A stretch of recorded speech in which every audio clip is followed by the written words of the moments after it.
Hi all. In this lecture video, we are going to see about the continuation of input-output system. Now we are going to discuss about the topic called as application input-output interface, that is kernel input-output subsystem. So let me again tell you the agenda. We already saw about overview input-output hardware, and in this we are going to see about the application input-output interface. Let me discuss the definition first. What is the purpose of this application input-output interfaces? Normally, input-output system calls that actually encapsulate device behaviors in generic classes. So, what is the purpose of device driver is? Device driver, it is actually a layer which hides differences among input-output controls from kernel. So normally each operating system will have its own input-output subsystem structure and device driver frameworks. Devices vary in many dimensions: character stream or block, sequential or random access, synchronous or asynchronous, shareable or dedicated, speed of operation, read-write, read-only and or write-only. A kernel input-output structure. When we study about the introduction about operating system, we have studied about the structure of the kernel, how a kernel will be. So the same case here, kernel is actually a software. Kernel input-output subsystem is there, which have SCSI device driver will be there, keyboard device driver is there, mouse device driver is there.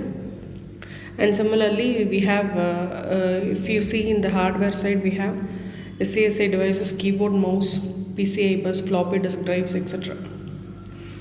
So, what are the characteristics of an input-output devices?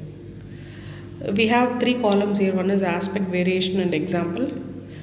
If the aspect is data transfer mode, if it is in data transfer mode, the variation here is character block, and the example is, I can say about terminal disk. If it is access method, we will follow the sequential random access. Two access methods are there, sequential and random. The example is modem or CD-ROM. If it is transfer schedule, we have synchronous, asynchronous, tape or keyboard. So similarly, we have device speed. If it is speed, it meant for latency as well. Seek time we can calculate, transfer rate, delay between operations.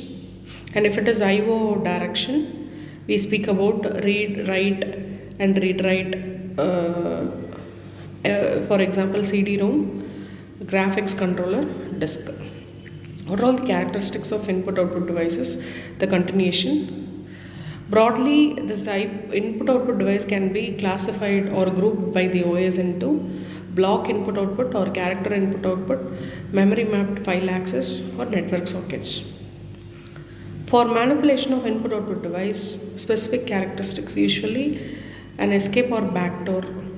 We are going to use a function called IO control, which is used to send arbitrary bits to a device control register and data to device data register. Block and character devices, which is the first input-output devices.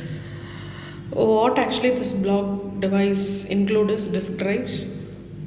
The commands generally they will use is read, write, seek, raw input-output, direct input-output or file system access, etc.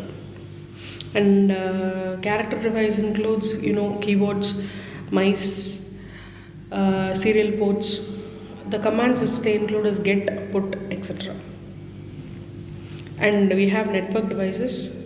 Networks itself, they will use sockets for the transformation. So separate network protocol will be there, and they will use the select functionality.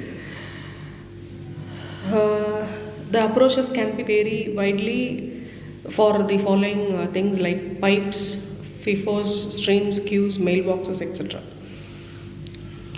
Which are all the OS use sockets is Linux, Unix, Windows, all the things which use socket interface for transformation. Clocks and timers. To find seek time latency, we need clocks and timers, so which provide you current time, elapsed time, timer, etc. There is a thing called as programmable interval timer, which is used for timings periodic interrupts. Non-blocking and asynchronous input. We have three things: blocking, non-blocking, and asynchronous. Two IO methods are there: synchronous and asynchronous. So let me continue with the other topic in the next video.